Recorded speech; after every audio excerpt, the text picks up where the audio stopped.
নমস্কার বন্ধুরা, আমি শ্রাবণীর স্বপ্নের রান্নাঘরে আপনাদের সকলকে স্বাগত। আশা করি আপনারা সকলেই ভালো আছেন। আজ আমার রেসিপি ভীষণই সুস্বাদু নরম ফুলকো তালের মালপোয়া। চলুন তবে দেখে নিই খুব সহজে নরম তুলতুলে ফুলকো এই তালের মালপোয়া আমি কিভাবে বানাই।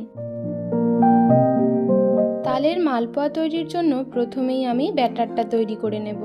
তার জন্য বড় একটা পাত্রে মেজারিং কাপে মেপে 2 কাপ নিয়ে নেব ময়দা, 1 কাপ নিয়ে নেব সুজি, হাফ চা চামচ নিয়ে নেব বেকিং পাউডার, 1/4 চা চামচ নিয়ে নেব বেকিং সোডা। এবারে মেজারিং কাপে মেপে হাফ কাপ নিয়ে নেব চিনি। মিষ্টিটা আপনারা আপনাদের স্বাদ অনুযায়ী ব্যবহার করবেন। এবারে সামান্য একটু লবণ দিয়ে সমস্ত শুকনো উপকরণগুলো প্রথমে খুব ভালো করে একবার মিশিয়ে নেব।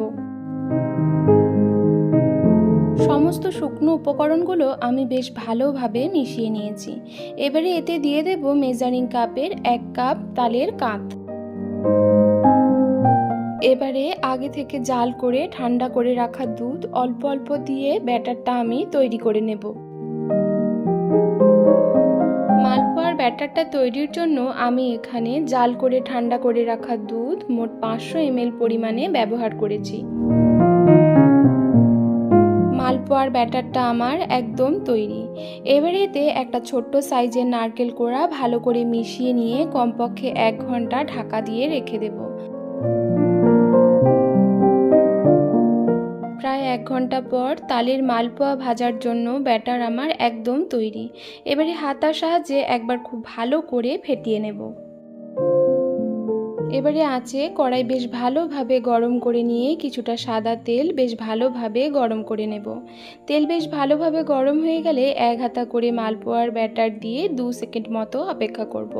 2 সেকেন্ড পর মালপোয়াটা যখন তেলের উপর ভেসে উঠবে ঝাড়ার সাহায্যে একটু সাইড করে নিয়ে আরও 1 হাতা ব্যাটার দিয়ে দেব। ভিডিওতে ঠিক যেভাবে দেখলেন সেভাবেই তেলের ওপর কয়েক হাতা ব্যাটার ছেড়ে উল্টে পাল্টে 2 পিঠ হালকা সোনালি করে ভেজে তেল ঝরিয়ে মালপোয়াগুলো তুলে নেব। এইভাবে বানালে খুব কম সময়ে ভীষণই সহজ পদ্ধতিতে নরম তুলতুলে সুস্বাদু তালের মালপোয়া খুব সহজে বাড়িতে বানিয়ে বাড়ির সকলকে খুশি করে দিতে পারবেন।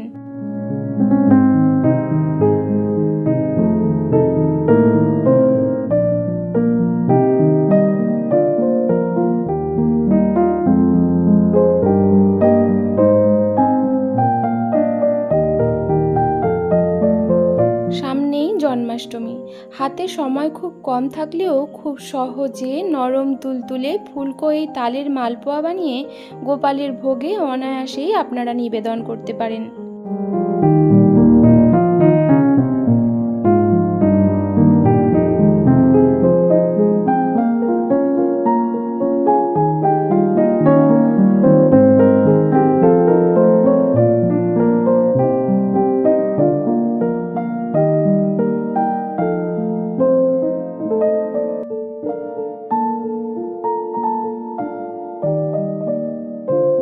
আশা করি খুব কম সময়ে ভীষণই সুস্বাদু নরম তুলতুলে ফুলকো এই তালের মালপোয়ার রেসিপিটি আপনাদের ভীষণ ভালো লেগেছে।